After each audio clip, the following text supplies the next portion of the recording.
Once there were quadroon balls, elegance in St. Louis, laced mulattoes gambling down the Mississippi to Memphis. New Orleans and ochre crepes near the bayou where the poor white trash would sing, moaning strange, liquid tones through the swamps. Sashida had heard these things. She moved as if she'd known them, the silver and high-toned laughing, the violins and marble floors. Sashida pushed the clinging delta dust with painted toes. The patchwork tent was polka-dotted. Stale lights snatched at the shadows. Creole Carnival was playing natchez in 10 minutes. Her splendid red garters, gin-stained and itchy on her thigh, black diamond stockings darned with yellow threads. An old starched taffeta can fell abundantly orange from her waist round the splintering chair.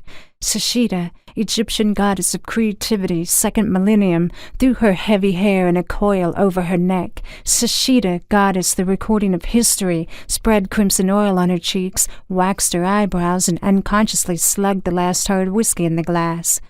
The broken mirror she used to decorate her face made her forehead tilt backwards, her cheeks appear sunken, her sassy chin only large enough to keep her full lower lip from growing into her neck. Sashida had learned to make allowances for the distortions, but the heavy dust of the delta left a tinge of grit and darkness on every one of her dresses, on her arms and her shoulders.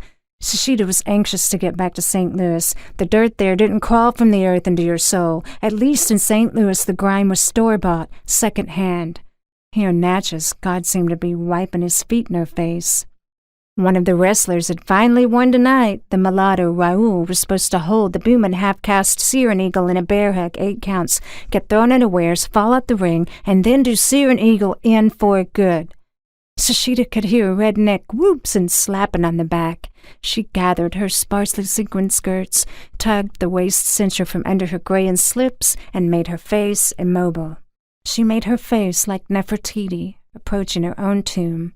She suddenly threw her leg full force through the canvas curtain. A deceptive glass stone sparkled malignant on her ankle. Her calf was taunting in the brazen carny lights. The full moon, Sashida, goddess of love, Egypt, second millennium, performing the rites, the conjuring of men, conjuring the spirit, in Natchez. The Mississippi spewed a heavy fume of barely moving waters. Sashida's legs slashed furiously through the cracker night, and gold pieces hitting the makeshift stage. Her thighs. They were aiming coins between her thighs. Sashida, Egypt, goddess, harmony, kicked viciously through the night, catching stars between her toes.